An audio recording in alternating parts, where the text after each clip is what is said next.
আকাশবাণী খবর পড়ছি প্রবাল বন্দ্যোপাধ্যায়। এখনকার বিশেষ বিশেষ খবর। দিল্লির রাউস এভিনিউ আদালত আরজেডি সভাপতি লালু প্রসাদ যাদব ও তার পরিবারের সদস্যদের বিরুদ্ধে দুর্নীতি প্রতিরোধ আইনে চার্জ গঠন করেছে। রেলমন্ত্রী অশ্বিনী বৈষ্ণব নতুন দিল্লিতে ৭০তম অতি বিশিষ্ট রেল সেবা পুরস্কার প্রদান করবেন। নতুন দিল্লির ভারত মণ্ডপমে বিকশিত ভারত ইয়াং লিডার্স ডায়ালগ ২০২৬-এর দ্বিতীয় পর্ব আজ শুরু হচ্ছে। আইপ্যাকের কর্ণধারের অফিস ও বাড়িতে অভিযান এবং তদন্তে মুখ্যমন্ত্রী বাধা দেওয়ার অভিযোগের মধ্যেই ইডি কলকাতা হাইকোর্টের দ্বারস্থ হয়েছে। এদিকে স্বরাষ্ট্র মন্ত্রক থেকে ইডির কাছে বিস্তারিত রিপোর্ট তলব করা হয়েছে এই ঘটনা সম্পর্কে। কেন্দ্রীয় স্বাস্থ্যমন্ত্রী জেপি নাড্ডা নিউ টাউনের চিত্তরঞ্জন ন্যাশনাল ক্যান্সার ইনস্টিটিউট পরিদর্শন করেছেন। মালয়েশিয়া ওপেন ব্যাডমিন্টনে মহিলাদের সিঙ্গলসে ভারতের পিভি সিন্ধু সেমিফাইনালে উঠেছেন। আসছে বিস্তারিত খবরে। দিল্লির রাউস এভিনিউ আদালত রাষ্ট্রীয় জনতা দল আরজেডি সভাপতি লালু প্রসাদ যাদব এবং তার পরিবারের সদস্যদের বিরুদ্ধে আজ ১৯৮৮ সালের দুর্নীতি প্রতিরোধ আইনের ধারায় চার্জ গঠন করেছে।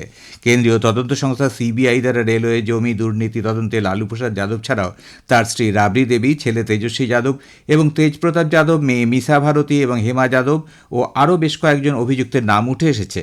সিবিআইয়ের চার্জশিটে লক্ষ্য করা গেছে, লালু প্রসাদ যাদবের ঘনিষ্ঠ সহযোগীরা দেশের বিভিন্ন স্থানে রেলওয়েতে চাকরির বিনিময়ে জমি অধিগ্রহণে সহায়তা করেছিলেন। লালুর পরিবারের সদস্যদের এবং তাদের সঙ্গে যুক্ত একটি কোম্পানির নামে জমি অধিগ্রহণ করে তার বিনিময়ে বিভিন্ন অঞ্চলে রেলওয়েতে চাকরি প্রদান করা হয়েছিল বলে অভিযোগ উঠে এসেছে। উল্লেখ্য, ওই দুর্নীতি মামলায় পাটনায় জমি হস্তান্তরের সঙ্গে যুক্ত অর্থ পাচারের অভিযোগে তদন্ত করছে এনফোর্সমেন্ট ডিরেক্টরেট। রেলমন্ত্রী অশ্বিনী বৈষ্ণব নতুন দিল্লিতে ৭০তম অতি বিশিষ্ট রেল সেবা পুরস্কারে ১০০ জন রেল আধিকারিককে পুরস্কৃত করবেন। ভারতীয় রেলে অসামান্য অবদান ও আদর্শ পরিষেবার স্বীকৃতিতেই এই পুরস্কার প্রদান অনুষ্ঠান। পাশাপাশি এই অনুষ্ঠানে সেরা কৃতিত্বের জন্য রেল অঞ্চলগুলোকে ২৬টি শিল্ড প্রদান করা হবে। মহাকুম্ভ চলাকালীন রেল পরিচালনার ক্ষেত্রে সুষ্ঠু নিরাপত্তা ব্যবস্থা বজায় রেখেছে যে সমস্ত অঞ্চল, তাদেরকে পুরস্কারে ভূষিত করা হবে। অনুষ্ঠানে শ্রী বৈষ্ণব ছাড়া উপস্থিত থাকবেন রেল প্রতিমন্ত্রী ভি সোমান্না ও রভনীত সিং। অপারেশন সিন্দুরের সময় নিরবিচ্ছিন্ন রেল পরিষেবার জন্য আধিকারিকদের সম্মানিত করা হবে।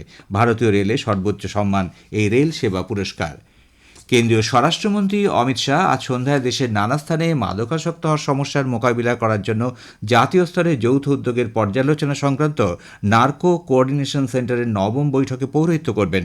বৈঠকে স্বরাষ্ট্র মন্ত্রক এবং রাজ্য সরকারগুলির পাশাপাশি মাদক পাচার রোধ করতে যে সংস্থাগুলি কাজ করে তার প্রতিনিধিরা অংশগ্রহণ করবেন। নতুন দিল্লির ভারত মণ্ডপমে বিকশিত ভারত ইয়াং লিডার্স ডায়ালগ ২০২৬-এর দ্বিতীয় পর্ব আজ শুরু হচ্ছে, চলবে এ মাসের ১২ তারিখ পর্যন্ত। কেন্দ্রীয় যুব বিষয়ক ও ক্রীড়ামন্ত্রী মনসুখ মান্ডভিয়া গতকাল নতুন দিল্লিতে সংবাদ মাধ্যমকে একথা বলেন। মন্ত্রী জানান, আগামীকাল শনিবার জাতীয় নিরাপত্তা উপদেষ্টা অজিত দোভালের উপস্থিতিতে আনুষ্ঠানিক উদ্বোধন হবে। তিনি বলেন, প্রধানমন্ত্রী নরেন্দ্র মোদী এ মাসের ১২ তারিখে সমাপ্তি অনুষ্ঠানে উপস্থিত থাকবেন। দেশ ও বিদেশের ২৫০০-এরও বেশি তরুণ এই অনুষ্ঠানে অংশগ্রহণ করবেন। विकसित भारत के जो 25 साल का काल है, ये 25 साल में ये युवाओं को विकसित भारत की जर्नी का एक पार्ट बनाना है, उनके विचार का भारत बनाना है। इसलिए ये युवा उनकी शक्ति का उपयोग नेशन फर्स्ट, जब देश के नागरिक देश के प्रति अपना कर्तव्य को प्राथमिकता देंगे तब इस देश को आगे बढ़ते कोई नहीं रोक पाएंगे। तो ये युवा विकसित भारत यंग लीडर डायलॉग से ही युवा निर्माण करते हैं। তিনি জানান, ইসরোর নভস্বর গ্রুপ ক্যাপ্টেন শুভাংশু শুক্লা এবং গ্রুপ ক্যাপ্টেন প্রশান্ত নায়ার অংশগ্রহণকারীদের সঙ্গে মত বিনিময় করবেন। ভারতীয় মহিলা ক্রিকেট দলের অধিনায়ক হরমনপ্রীত কৌর একটি ফায়ার সাইড আলোচনায় অংশ নেবেন। তিনি আরও বলেন, এই সংলাপে পুলেলা গোপীচাঁদ, লিয়েন্ডার পেজ, পালকি শর্মা, কৈবল্য বোহরা, শিবব্রত দাস এবং আনন্দ কুমার সহ বিশিষ্ট বিশেষজ্ঞ, পদ্ম পুরস্কারপ্রাপ্ত এবং তরুণ সাংসদ ও বিধায়করাও অংশ নেবেন। প্রতিরক্ষামন্ত্রী রাজনাথ সিং আজ লখনৌয়ের সরোজিনী নগরে অশোক লেল্যান্ডের বৈদ্যুতিক যানবাহন কারখানার উদ্বোধন করবেন। উদ্বোধনী অনুষ্ঠানে উপস্থিত থাকবেন কেন্দ্রীয় মন্ত্রী নীতিন গডকরি ও এইচ.ডি. কুমারস্বামী। গত সেপ্টেম্বর মাসে উত্তরপ্রদেশ সরকার অশোক লেল্যান্ড কোম্পানির সঙ্গে একটি মৌ স্বাক্ষর করে। তারপর মাত্র ১৪ মাসের মধ্যে ১,৫০০ কোটি টাকা ব্যয়ে এই বিশ্বমানের উৎপাদন কেন্দ্রটি তৈরি হয়েছে। কেন্দ্র তামিলনাড়ুতে ২৩৫ কোটি টাকা মূল্যের বন্দর পরিকাঠামো এবং ডিজিটাল প্রশাসন সংক্রান্ত প্রকল্পের সূচনা করেছে। তামিলনাড়ুর সমুদ্র ক্ষেত্রে সক্ষমতা মজবুত করা এবং সমুদ্রপথ ভিত্তিক উন্নয়নের কৌশল মজবুত করার লক্ষ্যে এই প্রকল্পগুলি গৃহীত হয়েছে। কেন্দ্রীয় বন্দর, নৌ পরিবহন এবং জলপথ দপ্তরের মন্ত্রী সর্বানন্দ সোনোয়াল চেন্নাইতে গতকাল বিকশিত ভারত বিকশিত বন্দর সম্পর্কিত অনুষ্ঠানে এই প্রকল্পের সূচনা করেন। প্রধানমন্ত্রী নরেন্দ্র মোদী প্রবাসী ভারতীয় দিবস উপলক্ষে শুভেচ্ছা জানিয়েছেন। সামাজিক মাধ্যমে এক বার্তায় শ্রী মোদী বলেছেন, প্রবাসী ভারতীয়রা ভারত ও বিশ্বের মধ্যে একটি শক্তিশালী সেতুবন্ধ গড়ে তুলেছেন। ভারতীয়রা যে দেশেই গেছেন সেখানকার সমাজকে যেমন সমৃদ্ধ করেছেন, পাশাপাশি তাদের শিকড়কেও ভুলে যাননি। খবর শুনছেন আকাশবাণী থেকে। আমাদের সংবাদ শোনা যাবে ইউটিউব চ্যানেল আকাশবাণী সংবাদ বাংলা, ফেসবুক ও ইনস্টাগ্রাম আকাশবাণী সংবাদ কলকাতা এবং এক্স হ্যান্ডেল AIR নিউজ কলকাতাতে। আইপ্যাকের কর্ণধারের অফিস ও বাড়িতে অভিযান এবং তদন্তে মুখ্যমন্ত্রীর বাধা দেওয়ার অভিযোগের মধ্যেই ইডি কলকাতা হাইকোর্টের দ্বারস্থ হয়েছে। ইডির আইনজীবী ধীরাজ ত্রিবেদী বিচারপতি শুভ্রা ঘোষের বেঞ্চে দৃষ্টি আকর্ষণ করে জানান, তাদের তদন্তের কাজে বাধা সৃষ্টি করা হচ্ছে। রাজ্যের মুখ্যমন্ত্রী ইডি আধিকারিকদের তদন্তে বাধা দিচ্ছেন, পাশাপাশি পুলিশ এ ব্যাপারে সম্পূর্ণ নিষ্ক্রিয়। অবিলম্বে আদালত হস্তক্ষেপ করুক এ বিষয়ে বিচারপতি ঘোষ মামলা দায়েরের অনুমতি দিয়েছেন বলে খবর। অন্যদিকে আইপ্যাকের পক্ষ থেকেও পাল্টা আদালতের দৃষ্টি আকর্ষণ করা হয়েছে।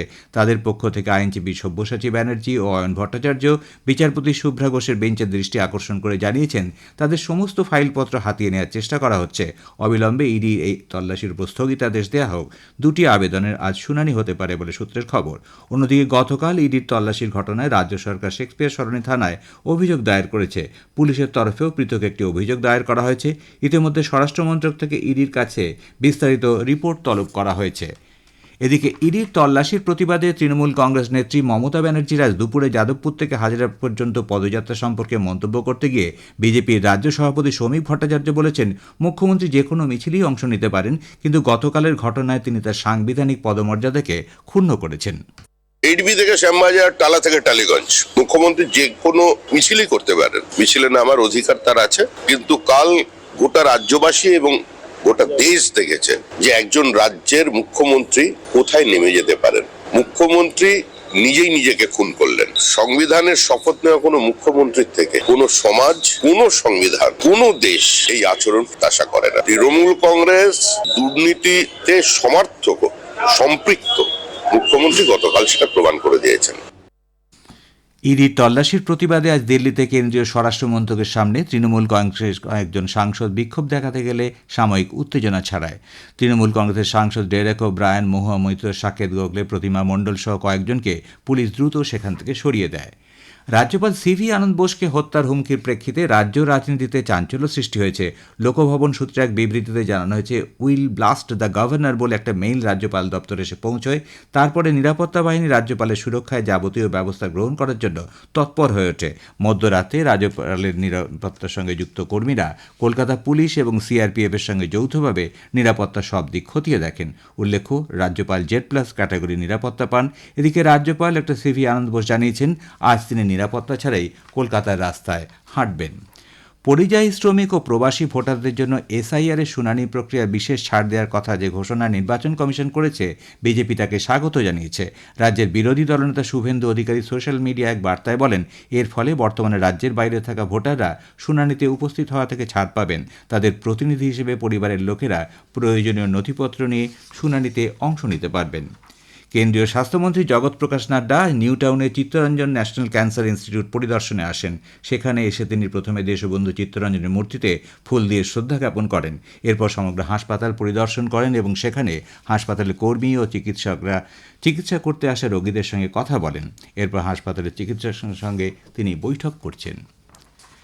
ভেনেজুয়েলায় ভারপ্রাপ্ত রাষ্ট্রপতি ডেলসি রড্রিগেজ সেদেশে মার্কিন সেনা অভিযানকে এক ঘৃণ্য যুদ্ধ বলে নিন্দা করেছেন। মার্কিন বাহিনী রাষ্ট্রপতি নিকোলাস মাদুরোকে অপহরণ করার পর অন্তর্বর্তী নেতা হিসেবে রড্রিগেজ ভেনেজুয়েলা ও কিউবার যে সমস্ত নাগরিক হামলার সময় নিহত হয়েছে তাদের প্রতি সম্মান জানাতে একটি স্মৃতিস্তম্ভ ও বিশেষ কমিশন তৈরির পরিকল্পনার কথা ঘোষণা করেছেন। মালয়েশিয়ার ওপেন ব্যাডমিন্টনে মহিলাদের সিঙ্গলসে ভারতের PV সিন্ধু সেমিফাইনালে পৌঁছেছেন। কুয়ালালামপুরে আজ কোয়ার্টার ফাইনালের খেলায় তিনি বিশ্বের তৃতীয় বাছাই জাপানের আকানে ইয়ামাগুচির বিরুদ্ধে প্রথম গেম 21-11 জিতে নেওয়ার পর ইয়ামাগুচি খেলার 12 মিনিটের মাথায় মাঠ ছেড়ে যান। দুবারের অলিম্পিক পদজয়ী সিন্ধু পরবর্তী ম্যাচে ইন্দোনেশিয়ার পূর্তি কুসুমা ও চীনের ওয়াং ঝির মধ্যে খেলার বিজয়ীর সঙ্গে প্রতিদ্বন্দ্বিতা করবেন। শেষ করার আগে বিশেষ বিশেষ খবরের কিছু অংশ আবার পড়ছি। দিল্লির রাউস অ্যাভিনিউ আদালত আরজেডি সভাপতি লালু প্রসাদ যাদব ও তার পরিবারের সদস্যদের বিরুদ্ধে দুর্নীতি প্রতিরোধ আইনে চার্জ গঠন করেছে। রেলমন্ত্রী ঐশিনী বৈষ্ণব আজ নতুন দিল্লিতে 70তম অতি বিশিষ্ট রেল সেবা পুরস্কার প্রদান করবেন। খবর শেষ হল। এর পরের খবর দুপুর 1:30 মিনিটে।